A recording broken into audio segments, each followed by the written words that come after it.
Hello students, today we will discuss what is board plot.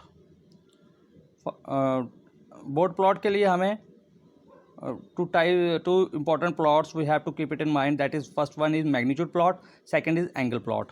For angle plot you have to write angle equation, then simply put the value of omega and then plot.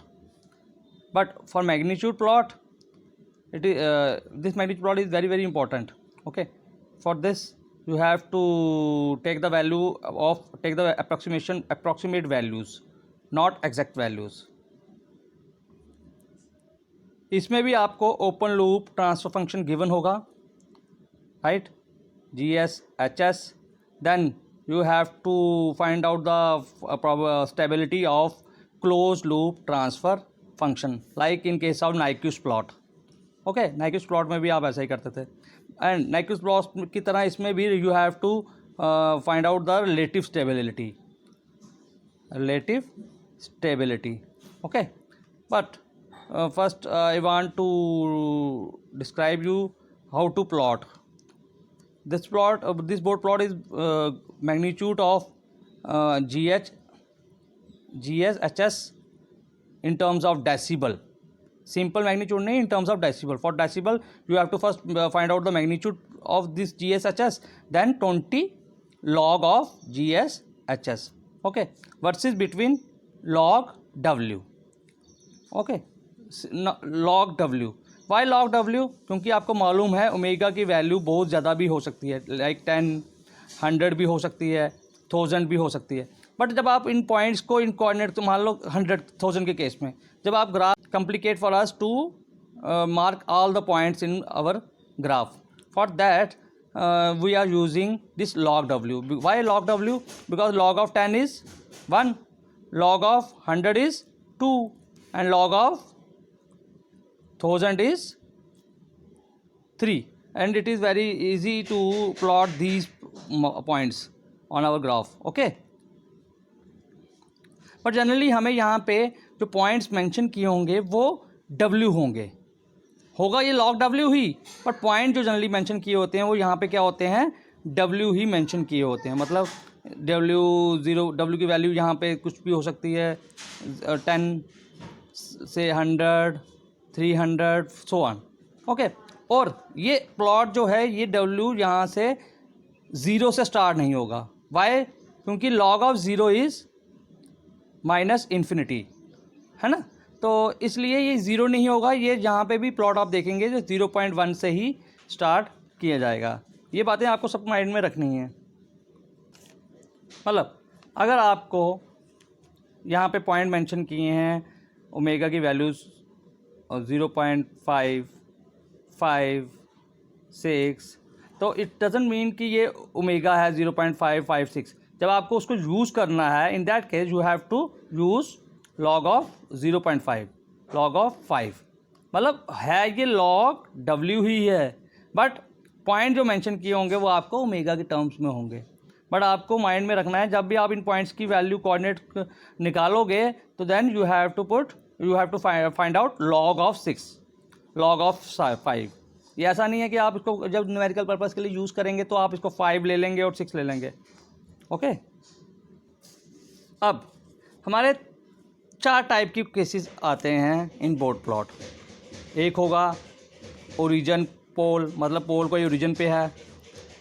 Origin 0, मतलब कोई 0 origin पे है. Non zero, non origin pole,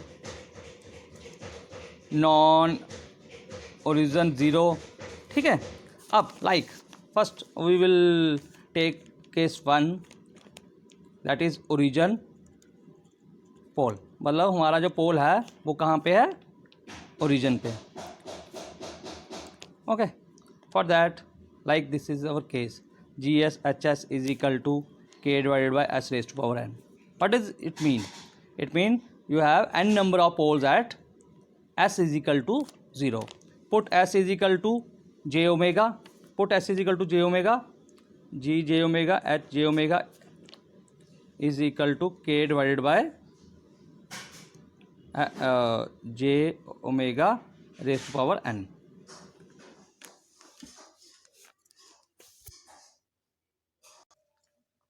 okay, J omega raise to power N. तो magnitude जब निकालोगे आप इसका तो K divided by omega raise to power N by how to calculate magnitude, under root of imaginary part square real part का square. Okay, like this, there is only imaginary part, no real part. Okay, now in terms of decibel you have to take 20 log k divided by w raised to power n, which is equal to 20 log k minus 20 log w raised to power n is equal to 20 log k minus 20 n log of w.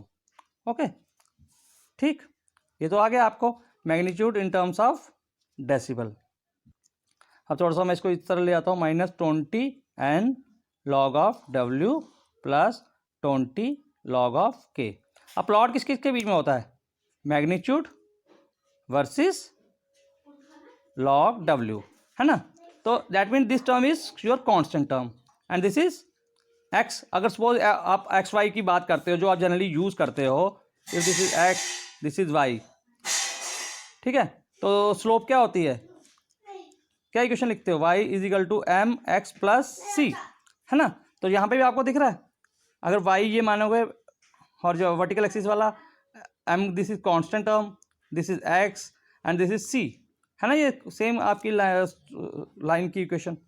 Okay, now अब यहाँ पे line की equation होती क्या है, basically this point is c, मतलब constant term.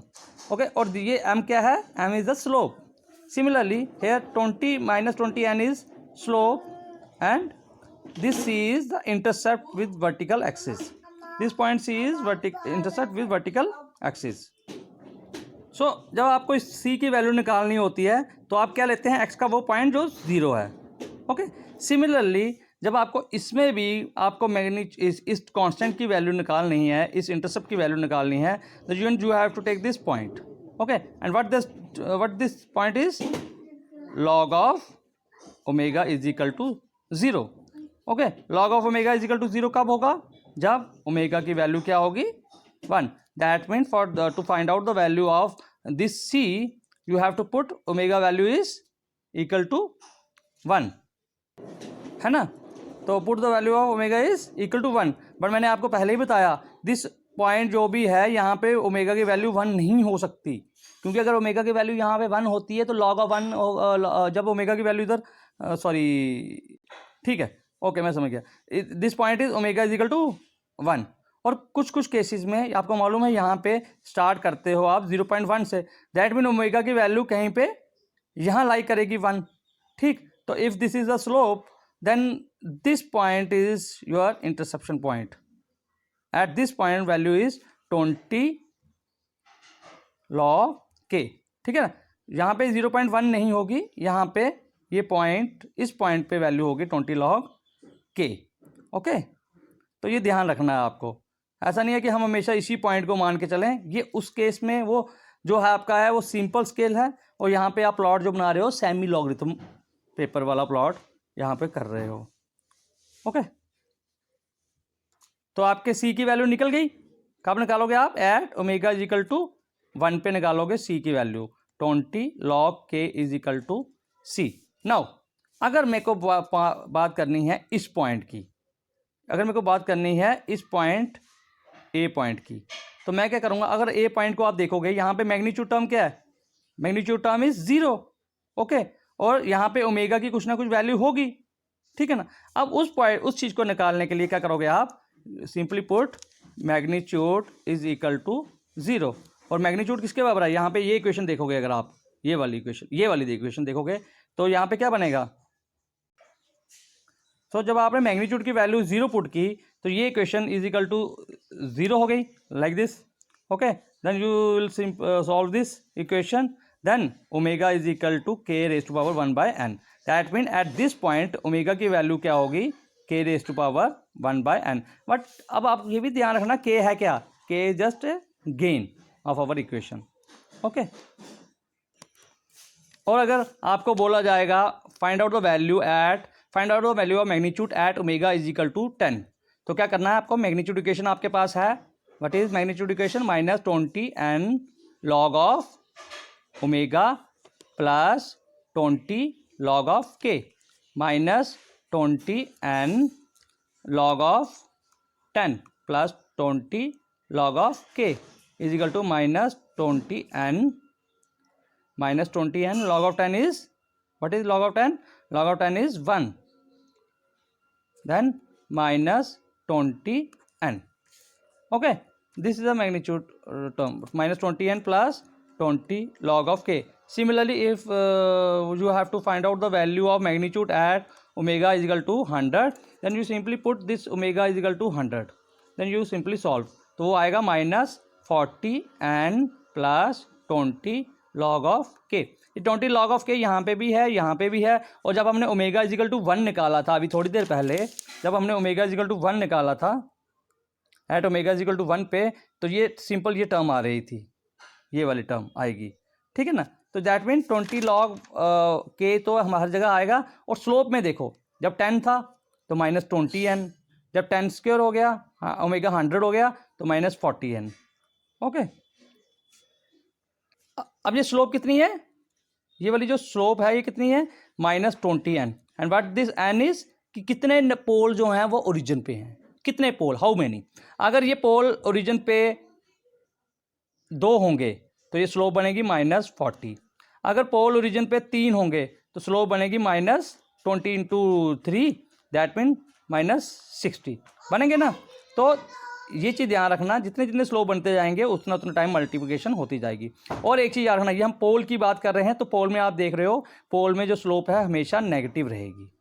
पोल में जब बात आएगी पोल की, तो जो स्लोप है हमेशा नेगेटिव रहेगी, और जितने जितने पोल बढ़ते जाएंगे उतने टाइम उसको आप मल्टीप्लाई करवाते रहोगे, ठीक. और ऐसा ही क्यों है, एक चीज़ अलग बता रहा हूँ इस टॉपिक से, कि ये स्लोप नेगेटिव क्यों है.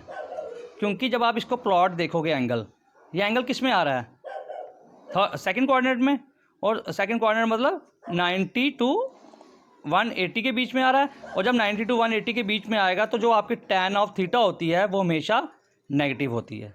सिमिलरली जब आप पॉजिटिव स्लोप की बात करोगे तो पॉजिटिव स्लोप ऐसे आएगी, this is angle between 0 and 90, तो tan of theta is equal to positive होगा इस केस में. That's why this is positive slope, this is negative slope.